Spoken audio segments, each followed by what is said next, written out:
Hello guys, তো সেই দিন সকাল সকাল ঘুম থেকে উঠে ফ্রেশ হয়ে চলে গিয়েছিলাম খাতড়া আমার গোপালের জন্য কিছু ড্রেস কিনতে। খাতড়া থেকে ফিরেই ঝটপট স্নান করে আগে গোপালের জন্য থালাগুলো আমার কাকিমণি সাজিয়ে দিচ্ছিল। আমাদের যেহেতু পিতলের গোপাল নেই, তাই সেই রকম ভাবে এত বেশি কিছু নিয়ম আচার করে করি না। আমার যেরকম ভাবে ভালো লাগে আমি সেই রকম ভাবেই করি। যাই হোক, তো আমি কিন্তু প্রথমেই আগে আমার গোপালকে একটু ফুল জলে স্নান করিয়ে নিলাম। জানো তো, এই গোপালকে একদিন আমি মায়াপুর থেকে পুতুল হিসেবে কিনে এনেছিলাম, আর আজ এই গোপালকেই আমি পুজো করি।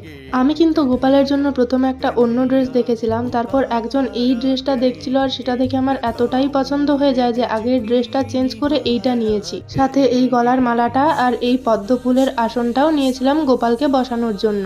তোমরা এবার ঝটপট কমেন্ট করো তো আমার গোপালকে কেমন লাগছে। আর গোপালকে সাজানোর পরই প্রথমে ভাই কোলে নিয়েছিল, তারপর কিন্তু আমি গোপালকে মুকুট পরিয়ে সম্পূর্ণভাবে রেডি করে নিয়েছিলাম। আমার কিন্তু ভীষণ ইচ্ছে আছে বাড়িতে একটা পিতলের গোপাল পাতার, কিন্তু আমার মা ভয় করে যদি ঠিক সময় মতো না গোপালের সেবা করতে পারে।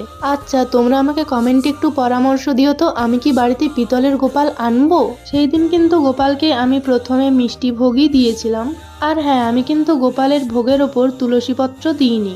এর কারণটা তো আমি তোমাদের আগেই বলে দিয়েছি। যদিও বাবা পুজো করলে বিশেষ বিশেষ দিনে মানে জন্মাষ্টমী, গুরু পূর্ণিমা এইসব দিনে গোপালের ভোগে তুলসী পত্র দিয়ে থাকে। আর এই হচ্ছে আমাদের ঠাকুর ঘর। সেই দিন সন্ধ্যেবেলা বাবা যেহেতু গোপালকে ভোগ দিয়েছিল, তাই তুলসী পত্র সহযোগেই গোপালকে ভোগ বিতরণ করা হয়েছিল। তোমরা কেমন জন্মাষ্টমী কাটালে সকলে কমেন্টে জানিয়ে দিও।